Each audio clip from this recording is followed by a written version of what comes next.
ಮಳೆ ಮತ್ತೆ ಅಬ್ಬರಿಸುವುದಕ್ಕೆ ಶುರು ಮಾಡಿದೆ. ದಕ್ಷಿಣ ಕನ್ನಡ ಜಿಲ್ಲೆಯಲ್ಲಿ ನಿರಂತರ ಮಳೆ ಹಿನ್ನೆಲೆ ಮಂಗಳೂರಿನ ಮೇರಿ ಹಿಲ್ನಲ್ಲಿ ಕೆನರಾ ವಿಕಾಸ್ ಕಾಲೇಜಿನ ಕಾಂಪೌಂಡ್ ಕುಸಿದು 15 ಬೈಕ್ ಜಖಂಗೊಂಡಿದೆ. ಕಾಂಪೌಂಡ್ ಕುಸಿಯುವ ದೃಶ್ಯ ಸಿಸಿಟಿವಿಯಲ್ಲಿ ಸೆರೆಯಾಗಿದೆ.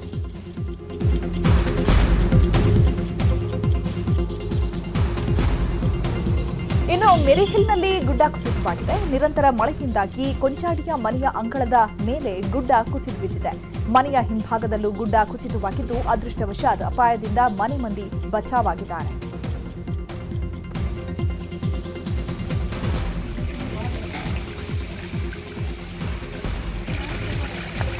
ದಕ್ಷಿಣ ಕನ್ನಡ ಜಿಲ್ಲೆಯ ಗ್ರಾಮೀಣ ಪ್ರದೇಶಗಳಲ್ಲಿ ಜೋರು ಮಳೆಯಾಗ್ತಾ ಇದೆ. ಕಟೀಲಿನ ನಂದಿನಿ ನದಿ ಉಕ್ಕಿ ಹರಿತಾ ಇದ್ದು ನದಿ ತೀರದ ತಗ್ಗು ಪ್ರದೇಶಗಳು, ಅಡಿಕೆ ತೋಟಗಳು ಜಲಾವೃತವಾಗಿದೆ. ಕಟೀಲು ಸಮೀಪದ ಮಿತ್ತಬೈಲ್ನಲ್ಲಿ ಕೆಲವು ಮನೆಗಳಿಗೆ ನೀರು ನುಗ್ಗಿದೆ.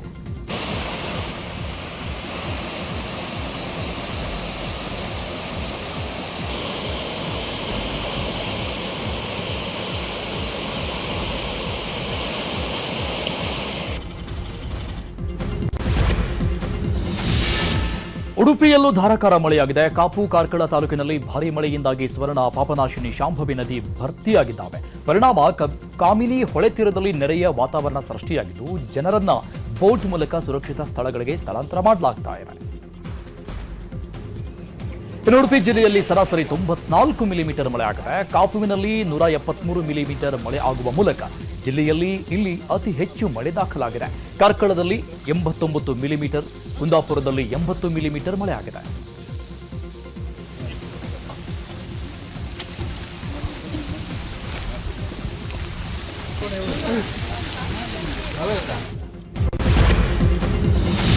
ಜಲಪಾತ ವೀಕ್ಷಣೆಗೆಂದು ಹೋಗಿ ನೀರಿನ ಮಧ್ಯೆ ಸಿಲುಕಿದ್ದ ಪ್ರವಾಸಿಗರನ್ನ ರಕ್ಷಣೆ ಮಾಡಿರುವ ಘಟನೆ ಉತ್ತರ ಕನ್ನಡ ಜಿಲ್ಲೆಯ ಯಲ್ಲಾಪುರ ತಾಲೂಕಿನ ಅರೆಬೈಲ್ ಫಾಲ್ಸ್ನಲ್ಲಿ ನಡೆದಿದೆ.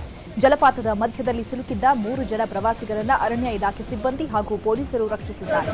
ಚಿಕ್ಕ ಹಳ್ಳ ದಾಟುತ್ತಿರುವಾಗ ಏಕಾಏಕಿ ನೀರು ಬಂದಿದ್ದು ಜಲಪಾತದ ಮಧ್ಯದಲ್ಲೇ ಪ್ರವಾಸಿಗರು ಸಿಕ್ಕಾಕೊಂಡಿದ್ರು. ಸದ್ಯ 3 ಸುರಕ್ಷಿತವಾಗಿ ರಕ್ಷಣೆ ಮಾಡಲಾಗಿದೆ.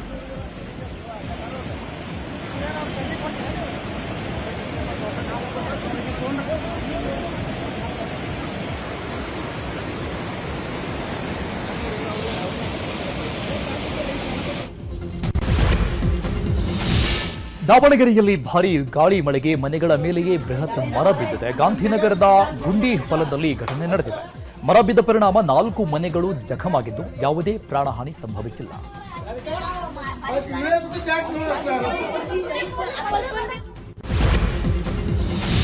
ಬೆಳಗಾವಿಯಲ್ಲೂ ಭಾರೀ ಮಳೆಯಿಂದಾಗಿ ನಾನಾ ಅವಾಂತರಗಳು ಸೃಷ್ಟಿಯಾಗಿದೆ. ಯಲ್ಡೂರು, ಧಾಮನೆ, ಶಹಾಪುರ, ವಡಕಾಗಿ ಭಾಗದಲ್ಲಿ 100 ಎಕರೆ ಪ್ರದೇಶಗಳು ಬೆಳೆದಿದ್ದಂತಹ ಇಂದ್ರಾಣಿ ಭತ್ತ ನಾಶವಾಗಿದೆ.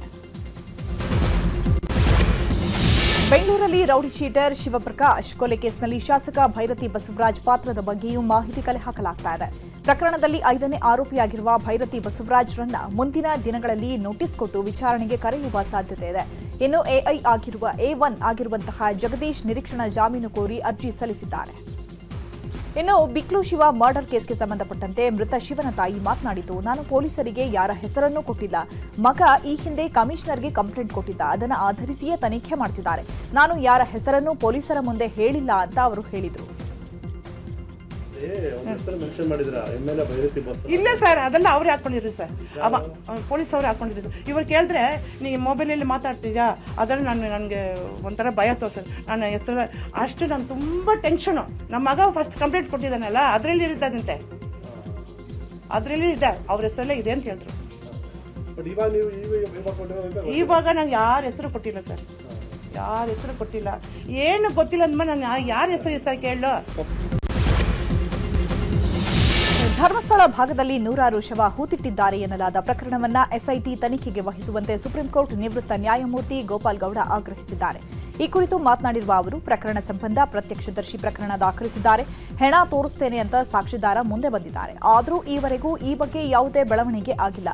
ಸಾಕ್ಷಿ ಫಿರ್ಯಾದುದಾರರಿಗೆ ಜೀವ ಭಯ ಇದ್ದ ಹಾಗೆ ಕಾಣಿಸ್ತಾ ಇದೆ. ಆತನಿಗೆ ಏನಾದರೂ ಆದರೆ ಗೃಹ ಇಲಾಖೆ ಕಾರಣ ಆಗಲಿದೆ. ಹೀಗಾಗಿ ಕೂಡಲೇ ಎಸ್ಐಟಿ ರಚನೆ ಮಾಡಿ ಕ್ರಮ ಕೈಗೊಳ್ಳಬೇಕು ಅಂತ ಆಗ್ರಹಿಸಿದ್ದಾರೆ.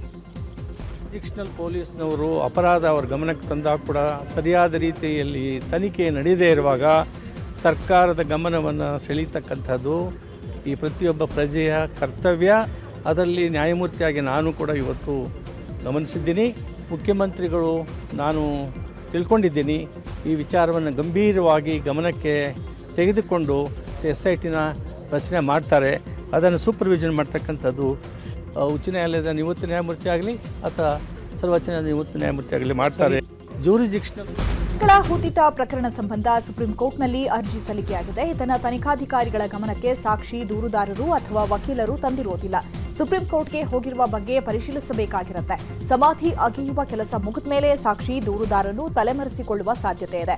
ಈ ಬಗ್ಗೆ ಸ್ಥಳೀಯರಿಂದ ಗುಪ್ತ ಮಾಹಿತಿ ಬಂದಿದೆ. ಸೂಕ್ತ ತನಿಖಾ ಪ್ರಕ್ರಿಯೆ ಅನುಸರಿಸದೆ ಸಮಾಧಿ ಅಗೆಯುವ ಬಗ್ಗೆ ಪರಿಶೀಲಿಸಲಾಗ್ತಾ ಇದೆ ಅಂತ ಸುದ್ದಿ ಹರಡ್ತಾ ಇದೆ. ಸಾಕ್ಷಿ, ದೂರುದಾರ ಒಪ್ಪಿದ್ರೆ ಮಂಪರು ಪರೀಕ್ಷೆ ಮಾಡಲು ಸಿದ್ಧತೆ ನಡೆದಿದೆ.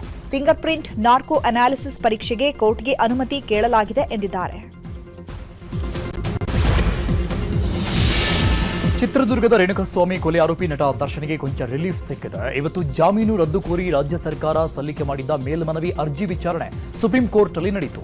ನ್ಯಾಯಮೂರ್ತಿ JB ಪಾರ್ದಿವಾಲ ಮತ್ತು R ಮಹದೇವನ್ ಅವರ ದ್ವಿಸದಸ್ಯ ಪೀಠದಲ್ಲಿ ವಿಚಾರಣೆ ನಡೆದಿದ್ದು, ವಾದ ಪ್ರತಿವಾದ ಆಲಿಸಿದ ಸುಪ್ರೀಂ ಕೋರ್ಟ್ ಜುಲೈ 22ಕ್ಕೆ ಈ ವಿಚಾರಣೆಯನ್ನು ಮುಂದೂಡಿದೆ.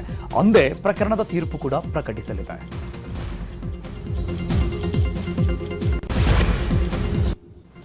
ರಾಜಕೀಯ ಸುದ್ದಿಗಳನ್ನು ನೋಡ್ತಾ ಹೋಗೋಣ. ಕರ್ನಾಟಕ ಮಾದರಿಯಲ್ಲೇ ಬಿಹಾರದಲ್ಲೂ ಗ್ಯಾರಂಟಿ ಯೋಜನೆ ಘೋಷಿಸಲಾಗಿದೆ. ಈ ಬಗ್ಗೆ ವಿಧಾನಸೌಧದಲ್ಲಿ ಡಿಸಿಎಂ DK ಶಿವಕುಮಾರ್ ಮಾತನಾಡಿ, ನಾವು ಗ್ಯಾರಂಟಿಗಳನ್ನು ಜಾರಿ ಮಾಡಿದಾಗ ಮೋದಿಯಿಂದ ಹಿಡಿದು ಎಲ್ಲರೂ ಟೀಕೆ ಮಾಡಿದ್ರು. ಈಗ ಎಲ್ಲರೂ ನಮ್ಮ ಯೋಜನೆಗಳನ್ನು ಫಾಲೋ ಮಾಡ್ತಿದ್ದಾರೆ. ಕಾಂಗ್ರೆಸ್ ಮಾಡೆಲ್ ಅನ್ನು ಇಡೀ ದೇಶದಲ್ಲಿ ಎಲ್ಲರೂ ಫಾಲೋ ಮಾಡ್ತಿದ್ದಾರೆ ಅಂತ ಟೀಕಿಸಿದ್ದಾರೆ. ಸಚಿವೆ ಲಕ್ಷ್ಮೀ ಹೆಬ್ಬಾಳ್ಕರ್ ಕೂಡ ಗ್ಯಾರಂಟಿ ಯೋಜನೆ ಕುರಿತು ಬಿಜೆಪಿ ವಿರುದ್ಧ ಕಿಡಿಕಾರಿದರು. ಗ್ಯಾರಂಟಿ ನಾವು ಕೊಟ್ಟ ಮೇಲೆ ನಮ್ಮ ಗ್ಯಾರಂಟಿಗಳನ್ನು ಪ್ರಧಾನಮಂತ್ರಿ ಆದಿಯಾಗಿ ಎಲ್ಲರೂ ಟೀಕೆ ಮಾಡಿದ್ರು. ಅದಾದ ಮೇಲೆ ಮಧ್ಯಪ್ರದೇಶಲ್ಲಿ ಕೊಟ್ಟರು, ಮಹಾರಾಷ್ಟ್ರಲ್ಲಿ ಕೊಟ್ಟರು, ದೆಹಲಿಯಲ್ಲಿ ಕೊಟ್ಟರು, ಹರಿಯಾಣಲ್ಲಿ ಕೊಟ್ಟರು, ಬೇರೆ ಬೇರೆ ರಾಜ್ಯದಲ್ಲಿ ಕೊಟ್ಟರು, ಈಗ ಬಿಹಾರಲ್ಲೂ ಕೊಟ್ಟಿದ್ದಾರೆ. ಸೊ ಕರ್ನಾಟಕದ ಕಾಂಗ್ರೆಸ್ ಪಕ್ಷ ಯಾವ ಸರ್ಕಾರ ಈ ದೇಶಕ್ಕೆ ಒಂದು ಮಾದರಿ. ಖಂಡಿತ ಕಾಂಗ್ರೆಸ್ ಮಾಡೆಲ್ನ BJP ಅಲ್ಲ, ಇಡೀ ದೇಶದ ಸರ್ಕಾರನೇ ಫಾಲೋ ಮಾಡ್ತಾ ಇದೆ. ಬೆಂಗಳೂರು ನಗರವನ್ನು 5 ಪಾಲಿಕೆಯಾಗಿ ಮಾಡ್ತಾ ಇದ್ದೀವಿ. ಇವತ್ತು ಮುಂದಕ್ಕೆ ಅದಾದ ಮೇಲೆ ನೆಕ್ಸ್ಟು ಎಲ್ಲೆಲ್ಲಿ ಎಕ್ಸ್ಪ್ಯಾಂಡ್ ಮಾಡಬೇಕು ಅಂತ ಆಮೇಲೆ ಲೇಟಾಗಿ ತೀರ್ಮಾನ ಮಾಡ್ತೀವಿ. ಅವರು ಯಾವತ್ತಿದ್ರೂ ಕೂಡ ಕರ್ನಾಟಕ ಮಾಡೆಲ್ ಅನ್ನ ಮತ್ತು ಕಾಂಗ್ರೆಸ್ ಪಕ್ಷದ ಎಲ್ಲ ಯೋಜನೆಗಳನ್ನ ಕಾಪಿ ಹೊಡೆದು ಪಾಸ್ ಆದಂತ ಸ್ಟೂಡೆಂಟ್ಗಳವರು. ಈಗ ನಮ್ಮ ನರೇಗಾನ ವಿರೋಧ ಮಾಡಿದ್ರು, ನಮ್ಮ ಆಧಾರ್ ಕಾರ್ಡನ್ನ ವಿರುದ್ಧ ಮಾಡಿದ್ರು. ದೇಶದಲ್ಲಿ ಏನೆಲ್ಲ ದೊಡ್ಡ ದೊಡ್ಡ ಒಳ್ಳೆ ಯೋಜನೆಗಳಿತ್ತು ಅವನ್ನೆಲ್ಲ ವಿರೋಧ ಮಾಡ್ಕೊಂಡು ಬಂದ್ರು. ಈಗ ಅದನ್ನೇ ಫಾಲೋ ಮಾಡ್ತಾರೆ. ಅದರಲ್ಲೂ ಸ್ಪೆಷಲಿ ಈ ಮಹಿಳೆಯರ ಸಬಲೀಕರಣಕ್ಕೆ ಅಂತ ಏನು ನಾವು ಪಂಚ ಗ್ಯಾರಂಟಿಗಳನ್ನು ಘೋಷಣೆ ಮಾಡಿ ಭಾಳಷ್ಟು ಯಶಸ್ವಿಯಾಗಿ ಕರ್ನಾಟಕದಲ್ಲಿ ನಡೆಸ್ತಾ ಇದ್ದೀವಲ್ಲ, ಸೊ ಇದನ್ನು ಕಾಪಿ ಮಾಡಿ ಕರ್ನಾಟಕ ಮಾಡೆಲ್ನ ಕಾಪಿ ಮಾಡಿ ಮಧ್ಯಪ್ರದೇಶದಲ್ಲಿ ಇಲೆಕ್ಷನ್ ಗೆದ್ರು, ಕರ್ನಾಟಕ ಮಾಡೆಲ್ ಕಾಪಿ ಮಾಡಿ ಮಹಾರಾಷ್ಟ್ರದಲ್ಲಿ ಮೋದಿ ಗ್ಯಾರಂಟಿ ಅಂತ ಅನೌನ್ಸ್ ಮಾಡಿದರು. ಗ್ಯಾರಂಟಿಗಳಿಗೇ ಮೋದಿ ಅಂತ ಹೆಸರಿಟ್ರು. ಅದೇ ರೀತಿ ಡೆಲ್ಲಿ ಇಲೆಕ್ಷನಲ್ಲಿ ಕೂಡ ಗ್ಯಾರಂಟಿನ ಅನೌನ್ಸ್ ಮಾಡಿ ಅಲ್ಲಿ ಕೂಡ ಗೆದ್ರು. ಅವರು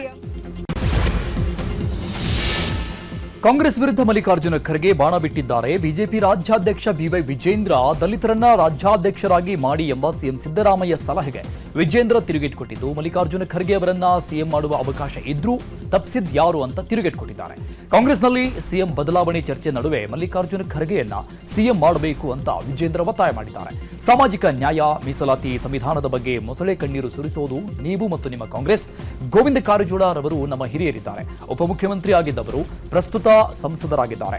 ಭವಿಷ್ಯದಲ್ಲಿ ಅವರು ಅತ್ಯುನ್ನತ ಸ್ಥಾನಕ್ಕೇರುವ ಎಲ್ಲ ಅವಕಾಶಗಳ ಬಾಗಿಲು ಅವರಿಗಾಗಿ ತೆರೆದೇ ಇದೆ ಅಂತ ಹೇಳಿದ್ದಾರೆ.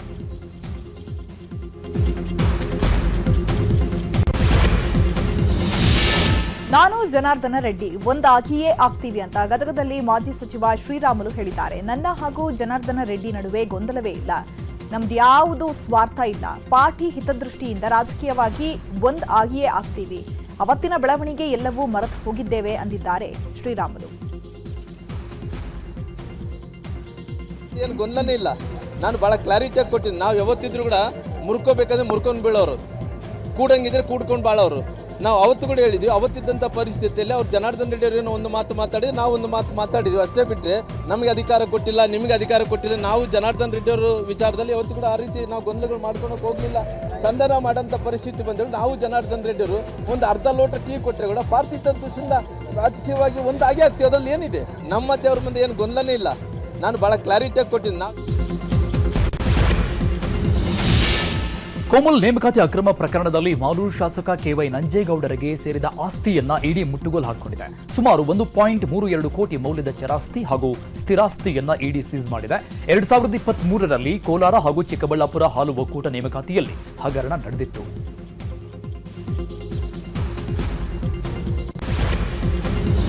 ವಿಧಾನಸೌಧದಲ್ಲಿ ಸಚಿವ ಸಂಪುಟ ಸಭೆ ಮುಕ್ತಾಯ ಆಗಿದ್ದು ಕಾನೂನು ಸಚಿವ ಎಚ್.ಕೆ. ಪಾಟೀಲ್ ಸುದ್ದಿಗೋಷ್ಠಿ ನಡೆಸಿದ್ದಾರೆ. 24.50 ಕೋಟಿ ರೂಪಾಯಿ ವೆಚ್ಚದಲ್ಲಿ ರಾಯಚೂರಿನಲ್ಲಿ ಜವಳಿ ಪಾರ್ಕ್ ನಿರ್ಮಾಣಕ್ಕೆ ಅನುಮೋದನೆ ನೀಡಿದ್ದು, ಜಿಲ್ಲಾ ಖನಿಜ ಪ್ರತಿಷ್ಠಾನ ತಿದ್ದುಪಡಿ ನಿಯಮದ ಬಗ್ಗೆ ಚರ್ಚೆ ನಡೆಯಿತು. ತಾಂತ್ರಿಕ ಮಾಹಿತಿ ಕೊರತೆಯನ್ನ ವಿಷಯ ಮುಂದೂಡಲಾಯಿತು ಅಂತ ಹೇಳಿದ್ದಾರೆ. ಬಿಜಾಪುರ, 2 ರಾಯಚೂರು, 3 ಕೊಪ್ಪಳ ಆ ಡಿಸ್ಟ್ರಿಕ್ಟ್ನಲ್ಲಿ ಅದಕ್ಕೆ ಹಲವಾರು ಕಾರಣ, ಹಲವಾರು ಚರ್ಚೆ ಆಯಿತು. ಒಟ್ಟು ರಾಜ್ಯದಲ್ಲಿ ಅಧ್ಯಯನ ಮಾಡಿ ಆಲ್ಟರ್ನೇಟಿವ್ ಏರಿಯಾದನ್ನು ಕೊಡಬೇಕು ಅಂತೇಳಿ ನಾವು ಸಜೆಸ್ಟ್ ಮಾಡಿದ್ದೇವೆ. ಆ ಅಧ್ಯಯನದ ವರದಿ ಬಂದ ಮೇಲೆ ನಾವು ಅವರಿಗೆ ಸೂಕ್ತವಾಗಿರ್ತಕ್ಕಂಥ ಸೂಚನೆಯನ್ನು ಕೊಡ್ತೀವಿ. ಇನ್ನು ಕರ್ನಾಟಕ ರಾಜ್ಯ ಸಿವಿಲ್ ಸೇವೆಗಳು, ವೈದ್ಯಾಧಿಕಾರಿಗಳು ಮತ್ತು ಇತರೆ ಸಿಬ್ಬಂದಿಗಳ ವರ್ಗಾವಣೆ ನಿಯಂತ್ರಣ ತಿದ್ದುಪಡಿ ವಿಧೇಯಕ 2025ಕ್ಕೆ ಕ್ಯಾಬಿನೆಟ್ ಅನುಮೋದನೆ ನೀಡಿದೆ.